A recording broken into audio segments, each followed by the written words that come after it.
अस्सलामु अलैकुम वरहमतुल्लाह। कुर्बानी क्या है? कुर्बानी क्यों करते हैं? क्या कुर्बानी छोड़कर यही पैसा किसी गरीब को नहीं दिया जा सकता? क्या कुर्बानी करने से जानवर पर जुल्म होता है? इन तमाम सवालों का जवाब आज की वीडियो में डिस्कस करेंगे। कुर्बानी ये एक पुरानी इबादत है, तमाम पिछली उम्मतों में हमेशा से राइज रही है। जैसा कि कुरान पाक में अल्लाह इरशाद फरमाता है, और हर उम्मत के लिए हमने एक कुर्बानी मुकर्रर की ताकि वो इस बात पर अल्लाह का नाम याद करें तो उसने उन्हें बेजुबान चौपायों से रिस्क दिया।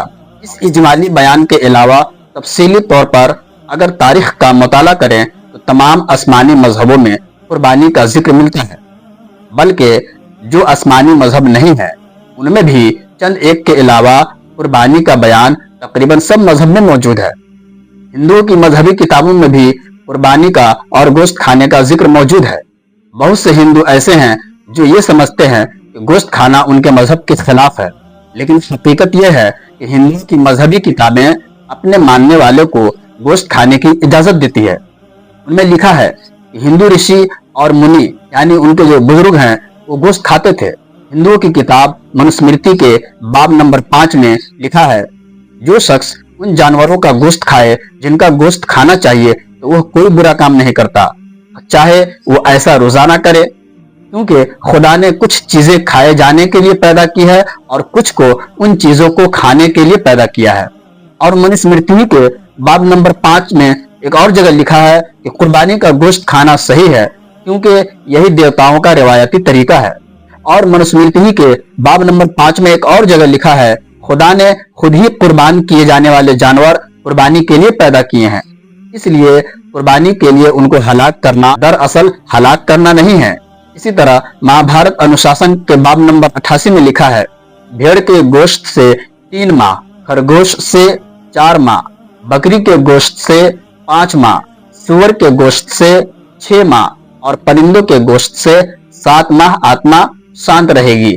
परिषद नामी हिरण के गोश्त से 8 माह और रूरू नामी हिरण के गोश्त से 9 माह, गाय के गोश्त से 10 माह, भैंस के गोश्त से 11 माह और नील गाय के गोश्त से पूरा साल आत्मा शांत रहेगी।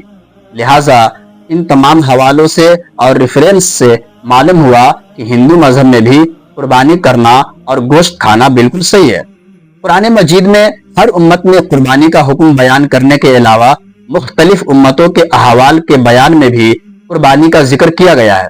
चुनांचे आदम अलैहिस्सलाम के जमाने में हाबिल और काबिल का वाकया बयान करते हुए अल्लाह इरशाद फरमाता है, और ए हबीब उन्हें आदम के 2 बेटों की सच्ची खबर पढ़कर सुनाओ।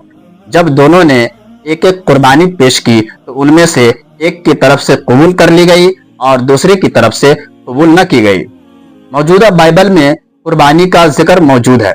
कुर्बानियों का इहतमाम व इंसराम उनके उलमा की अहम जिम्मेदारियों में से था, और कुर्बानी का मामला उनमें यानी ईसाइयों में इस हद तक मारूफ व मकबूल था तो उन्होंने इस्लाम कबूल करने के लिए भी इसी की शर्त रखी थी। चुनांचे कुरान मजीद में उनका यह कौल नकल किया गया है, वो लोग जो कहते हैं कि अल्लाह ने हमसे वादा लिया था कि हम किसी रसूल की उस वक्त तक तस्दीक न करें जब तक वो ऐसी कुर्बानी पेश न करे जिसे आग खा जाए। दीन इब्राहिमी में जो दीन इस्लाम की असल है, जब हजरत इब्राहिम अलैहिस्सलाम को हज का ऐलान करने का हुक्म दिया गया तो साथ ही हज की कुर्बानी और उसके फायदे भी बयान किए गए।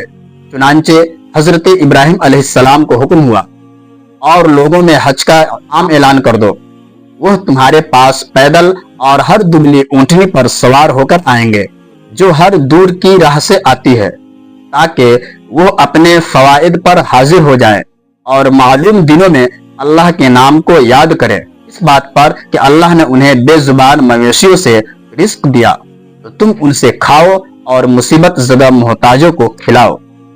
और दीन इस्लाम उसी दीन इब्राहिमी का तसलसल है, तो इसमें कुर्बानी के अहकाम मौजूद होना बिल्कुल वाज़ेह है। हज खुसूसन बकरा ईद की कुर्बानी मुसलमानों का बच्चा बच्चा जानता है। हमारे दीन इस्लाम में कुर्बानी की 5 किस्में हैं। पहली किस्म वो जो मनासिक हज में से है, जिसे हदी कहा जाता है। इसका बयान कुरान पाक में 7वें पारे में मौजूद है। दूसरी किस्म हज तमत्तो या हज क़िरान वाले पर वाजिब है, जिसका बयान दूसरे पारे में सूरह बकर में मौजूद है। तीसरी किस्म जो कफ़ारे के तौर पर हो, जिसे एहसार या जनायत, इसका जिक्र भी दूसरे पारे में सूरह बकरा में मौजूद है। चौथी किस्म ईद उल अज़हा की कुर्बानी, जो हजरत इब्राहिम अलैहिस्सलाम की कुर्बानी की याद में है, इसका जिक्र सूरह कौसर में है।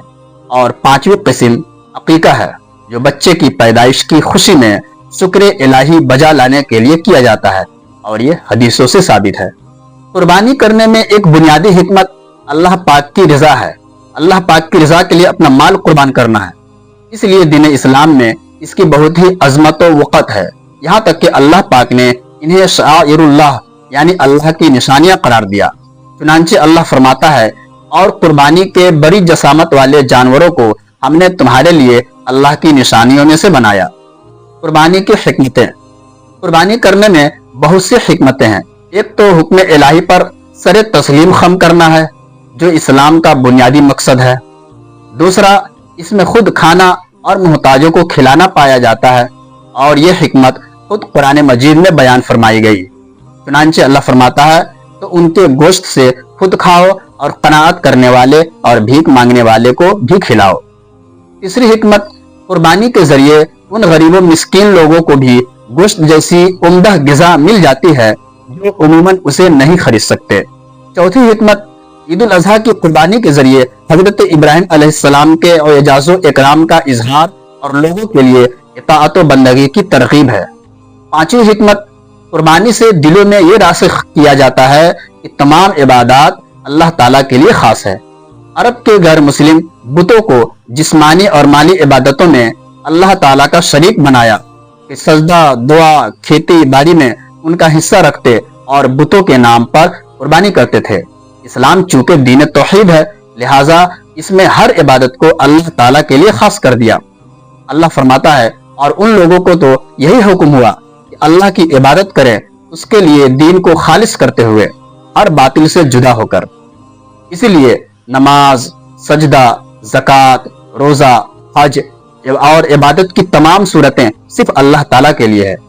कभी कभी लिबरल और जाहिल किस्म के लोगों की तरफ से ये इतराज किया जाता है कि जितनी रकम कुर्बानी पर खर्च की जाती है, इतनी रकम से मोहताज लोगों के लिए रिहायशी मनसूबे बना दिए जाते तो बेहतर होता।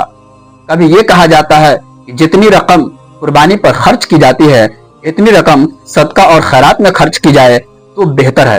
कभी ये कहा जाता है कि 3-4 लाख का जानवर लाया जाता है, इससे बेहतर है कि किसी यतीम बच्ची की शादी करवा दी जाए। इसका जवाब यह है कि तुम बदगुमानी क्यों करते हो? जो शख्स कुर्बानी करता है वो सदका नहीं करता होगा, ये क्यों सोचते हो? जो शख्स कुर्बानी करता है यकीनन वो सदका भी करता होगा।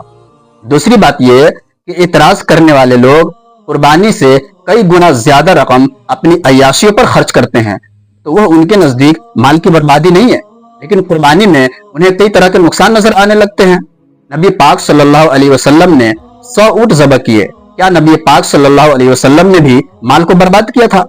ये भी इतराज किया जाता है कि कुर्बानी जानवरों की नस्ल कुशी है। इसका जवाब यह है कि 1400 साल से ये कुर्बानी हो रही है, तो क्या जानवरों की तादाद में कोई कमी नजर आ रही है? बल्कि ये फितरी चीज है।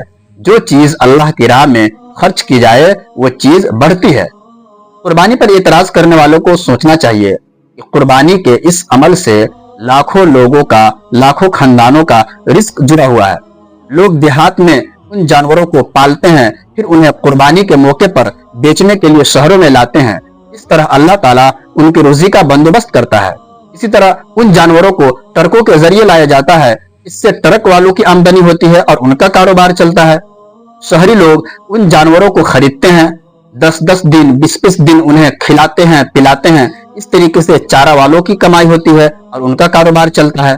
कसाई उन्हें ज़बह करके रोजी कमाते हैं और इस तरह उनका कारोबार चलता है। गरीबों और मिस्कीनों में गोश्त तकसीम किया जाता है। इसी तरह कुर्बानी का चमड़ा किस कदर बाबरकत है, जो गरीबों और मिस्कीनों के लिए ही वक्फ किया जाता है। गरीब मिस्कीन इनको बेचकर अपनी जरूरियात की चीजें खरीदते हैं और उसको पूरी करते हैं। फिर इन चमड़ों से फैक्ट्री में अलग अलग चीजें बनती हैं। कुर्बानी के और भी बहुत सारे फायदे हैं। कुर्बानी पर इतराज करने वालों को चाहिए कि कुर्बानी के तमाम पहलुओं पर गौर फिक्र करें, उसके बाद इतराज करें। सिर्फ इतराज करने से कुछ फायदा नहीं होगा, بعض لوگ کہتے ہیں کہ قربانی سے جانور ہلاک اور رقم برباد ہوتی ہے، یہ رقم کسی قومی مقصد میں خرچ کیا جائے یا ویسے ہی غریبوں کو دے دیا جائے۔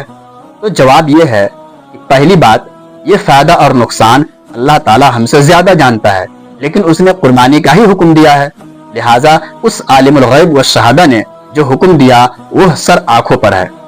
دوسری بات، قربانی کر کے گوشت غریبوں کو دینا شریعت نے مستحب قرار دیا ہے، اس طریقے سے ان کی خوراک کی بہت بنیادی حاجت پوری ہو جاتی ہے اور حکم خداوندی پر عمل بھی ہو جاتا ہے۔ تیسری بات یہ کہ واجب قربانی تو حکم شریعت کے مطابق ہی کی جائے، جبکہ نفلی قربانی کی جگہ چاہے تو غریبوں کو رقم دے دیں۔ آخر یہ کس نے کہا ہے کہ واجب قربانی کے علاوہ 1 روپیہ بھی کسی غریب کو نہ دیا جائے؟ چوتھی بات یہ کہ واجب قربانی پر دانت تیز کرنے اور نظریں گاڑنے کے بجائے فلمی ڈرامے بنانے اور دیکھنے کی رقمیں یوں ہی فضولیات اور عیش و عشرت پر خرچ ہونے والے خربوں روپے کی رقم غریبوں پر خرچ کیوں نہیں کرتے؟ الغرض حقیقت یہ ہے کہ غریبوں کی مدد کی دوسری ہزاروں صورتیں موجود ہے، لیکن دین سے بیزار لوگوں کو دوسری چیزیں نظر نہیں آتی، صرف قربانی کے معاملے میں غریبوں کا غم انہیں ستانے لگتا ہے۔ اللہ تعالی ہمیں ایسی سوچ سے بچائے۔